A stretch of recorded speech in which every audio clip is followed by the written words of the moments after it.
Welcome to this explainer. Today, we are diving right into the intense pressure cooker of 18th century North America.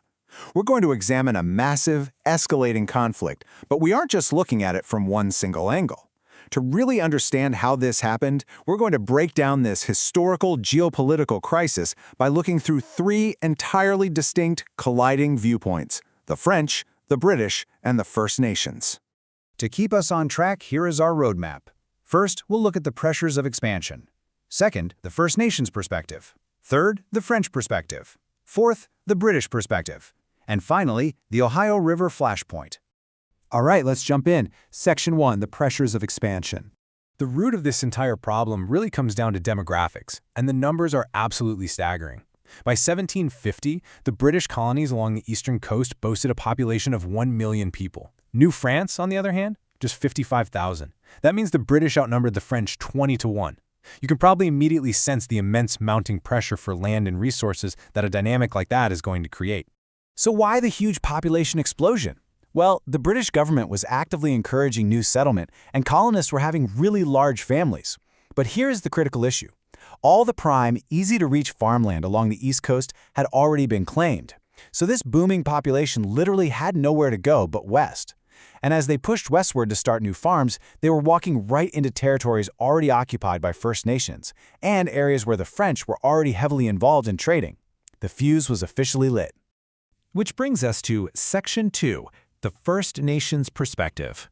Put yourself in the shoes of the First Nations for a second, and imagine how incredibly difficult this position was. Suddenly, out of nowhere, you find two massive European empires showing up, building forts, and fighting over territory that rightfully belongs to you.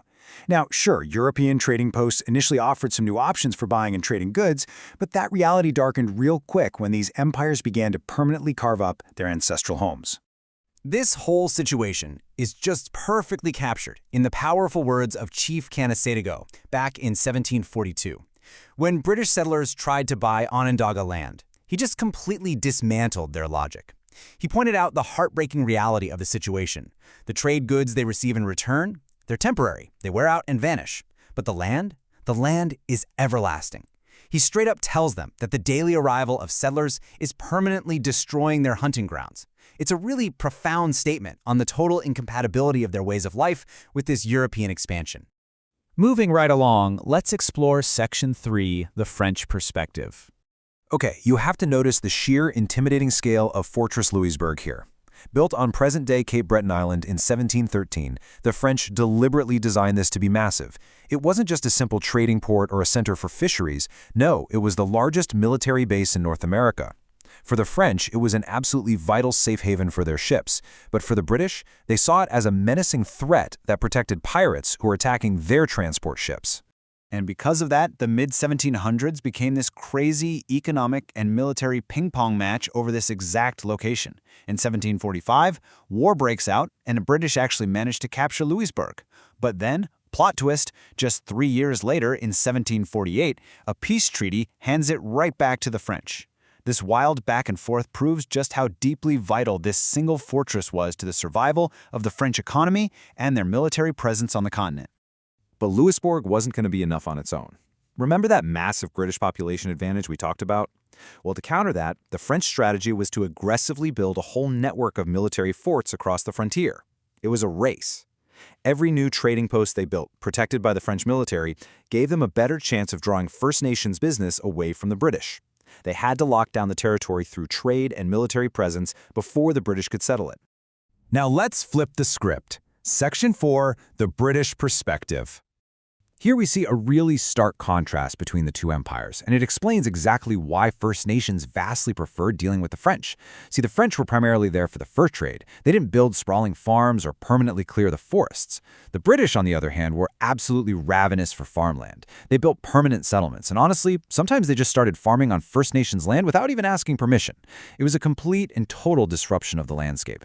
Because they couldn't just brush the French aside militarily at first, the British adopted a strategy of economic warfare in the 1740s. They realized that by hurting New France's economy, they could cripple their military. That 1745 capture of Louisbourg? That was huge because it completely cut off the supply of French goods destined for the First Nations. It was a devastating blow. First Nations peoples became so desperate for supplies, they were actually forced to attack French forts just to get what was left.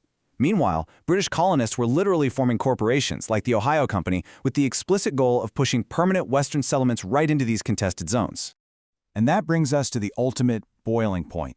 Section 5, the Ohio River Flashpoint. The Ohio River Valley was the ultimate prize here. Why? Because the river is essentially a massive natural superhighway. First Nations had used it historically for transportation because it joins the Mississippi River, flowing thousands of kilometers all the way down to the Gulf of Mexico. The French already had forts there, but the British Ohio Company wanted to establish permanent farms. Both empires were demanding absolute, total control of this one incredibly vital route. Things finally boil over in 1753. The British, specifically the governor of Virginia, decide to send a young man, who actually happened to be an investor in the Ohio Company no less, into the valley. His name? George Washington. They send him in with a small group of soldiers on a very specific mission. Ride into the Ohio River Valley and hand-deliver an incredibly tense, formal eviction notice to the occupying French military forces. The message from Virginia's governor, Robert Dinwiddie, which Washington delivered, pulled absolutely no punches. He writes that it is notoriously known that the lands belong to Great Britain. He acts totally shocked that the French are building forts there, and then wraps up the letter by officially requiring their peaceable departure.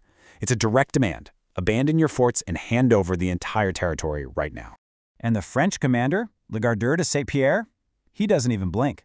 His response reveals a complete diplomatic deadlock. He basically tells Washington, look, you should have gone to Canada to talk to a general, and then proudly asserts the real rights of the French king, totally dismissing the British claim as mere pretensions. So nobody is backing down. You have the First Nations fighting for their eternal homelands, the French defending their economic survival, and the British relentlessly pushing forward to feed their booming population. The stage is perfectly set for inevitable, continent-spanning violence. As we wrap up this explainer, I want to leave you with a final thought to chew on. We've seen how the British, French, and First Nations all fundamentally misunderstood or outright opposed one another's goals. But based on everything we've uncovered from these three distinct perspectives today, which of these factors do you think was the true tipping point? Was it the broad overlapping land claims, the massive military threat of Fortress Louisbourg, or that final desperate competition for the Ohio River Valley superhighway? Think about it, because understanding that trigger really is the key to understanding how the modern borders of North America were drawn. Thanks for joining me on this explainer.